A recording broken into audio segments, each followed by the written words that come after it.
ಭಾರತ ತಂಡದ ಮಾಜಿ ನಾಯಕ ಮೊಹಮ್ಮದ್ ಅಜರುದ್ದೀನ್ ರಸ್ತೆ ಅಪಘಾತದಲ್ಲಿ ಕೂದಲೆಳೆಯ ಅಂತರದಲ್ಲಿ ಪಾರಾಗಿದ್ದಾರೆ. ಪ್ರಾಣಾಪಾಯದಿಂದ ಪಾರಾದ ಅಜರ್ಗೆ ಅಪಘಾತದಲ್ಲಿ 9 ವರ್ಷಗಳ ಹಿಂದಾದ ಮಗನ ಸಾವು ಕಣ್ಮುಂದೆ ಬಂದಿದ್ದೇಕೆ ನೋಡೋಣ ಬನ್ನಿ.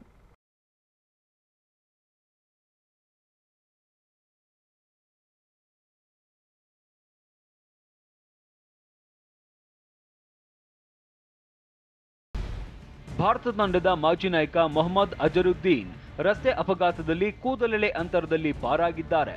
ಅಜರುದ್ದೀನ್ ಪ್ರಯಾಣಿಸ್ತಾ ಇದ್ದ ಕಾರು ರಾಜಸ್ಥಾನದ ಲಾಲ್ಸಾಟಾ ಹೆದ್ದಾರಿಯ ಸೂರ್ವಾಲಾ ಗ್ರಾಮದ ಬಳಿ ಅಪಘಾತಕ್ಕೀಡಾಗಿದೆ.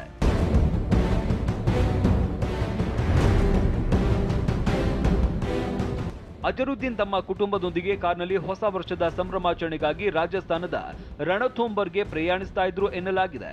ಆದರೆ ಲಾಲ್ಸಾಟಾ ಹೆದ್ದಾರಿ ಬಳಿ ಇದ್ದ ಸ್ಪೀಡ್ ಬ್ರೇಕರ್ ಬಳಿ ಅಜರುದ್ದೀನ್ ಕಾರು ನಿಯಂತ್ರಣ ತಪ್ಪಿ ದಾಬಾಗಿ ಹೋಗಿ ನುಗ್ಗಿದೆ.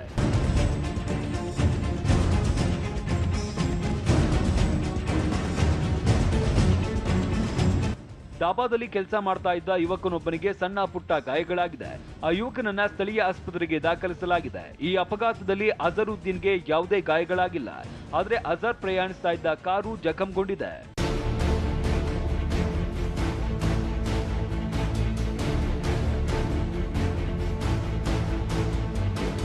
ಸ್ಥಳಕ್ಕೆ ಬಂದ ಸೂರ್ವಾಲಾ ಪೊಲೀಸರು ಅಜರ್ ಮತ್ತು ಅವರ ಕುಟುಂಬವನ್ನ ಮತ್ತೊಂದು ಕಾರಿನಲ್ಲಿ ಹೋಟೆಲ್ಗೆ ಸ್ಥಳಾಂತರಿಸಿದ್ದಾರೆ. ಈ ಬಗ್ಗೆ ಪ್ರತಿಕ್ರಿಯಿಸಿರುವ ಅಜರುದ್ದೀನ್, ನನಗಾಗಿ ಕಾಳಜಿ ವಹಿಸಿದ ಎಲ್ಲರಿಗೂ ಧನ್ಯವಾದಗಳನ್ನ ತಿಳಿಸಿದ್ದಾರೆ.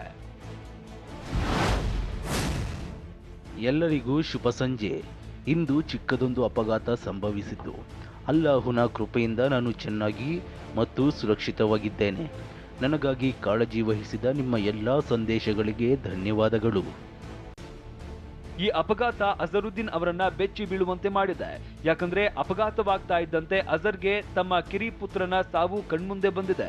2011ರಲ್ಲಿ ಅಜರುದ್ದೀನ್ ತಮ್ಮ ಪ್ರೀತಿಯ ಕಿರಿ ಮಗ ಅಯಾಜುದ್ದೀನ್ಗೆ ಬಕ್ರೀದ್ ಹಬ್ಬದ ಪ್ರಯುಕ್ತ 1000cc Suzuki super bike ಖರೀದಿಸಿಕೊಟ್ಟಿದ್ರು.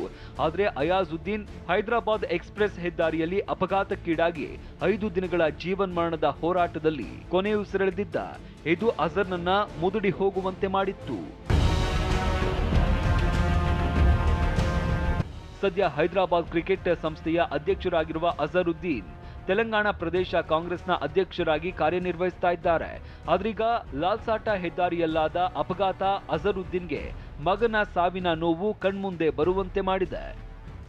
Sanjay, sports bureau, TV9.